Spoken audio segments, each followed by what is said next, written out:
نحمدہ نصلی علی رسول الکریم اما بعد اعوذ باللہ من الشیطان الرجیم بسم اللہ الرحمن الرحیم۔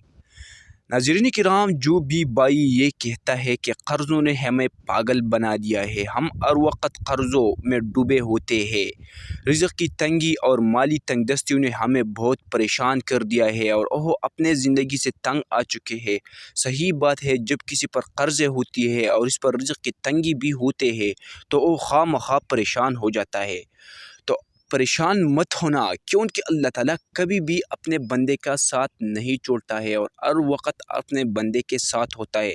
لیکن بعض اوقات اللہ تعالیٰ اپنے بندے پر امتحان لاتا ہے اور تھوڑی دیر میں اس امتحان کو اللہ تعالیٰ واپس لیتا ہے۔ جو بندہ اس میں کامیاب ہو جاتا ہے تو مصیبت کے وقت، پریشانی کے وقت اللہ سے مانگو، اللہ تعالیٰ سے رجوع کرو۔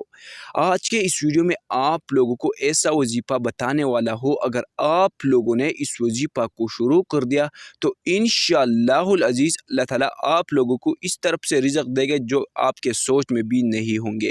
آپ کے سارے قرضوں کا بندوبست اللہ تعالیٰ خود فرمائیں گے اور مال و دولت کے بارش ہوں گے، کیونکہ اللہ کے خزانوں میں تو کوئی کمی نہیں ہے۔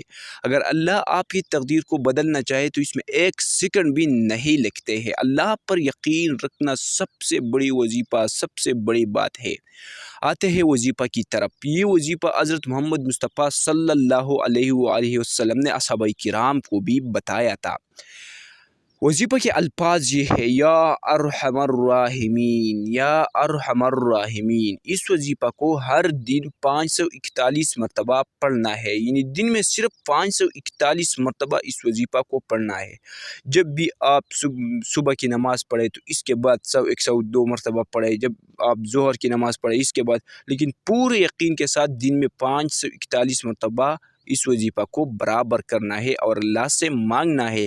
انشاءاللہ آپ کے زندگی سے سخت دن چلے جائیں گے، آپ کے زندگی میں اچھے دن آئیں گے، آپ لوگ خوش ہوں گے اور خوشی کی زندگی گزار سکیں گے۔ اس وظیفہ کو تب تک کریں جب تک آپ کی حالات برابر نہ ہو جائے۔ اگر ویڈیو اچھی لگی ہے تو براہ کرم ہمارے یوٹیوب چینل کو ضرور سبسکرائب کر دینا۔ شکریہ۔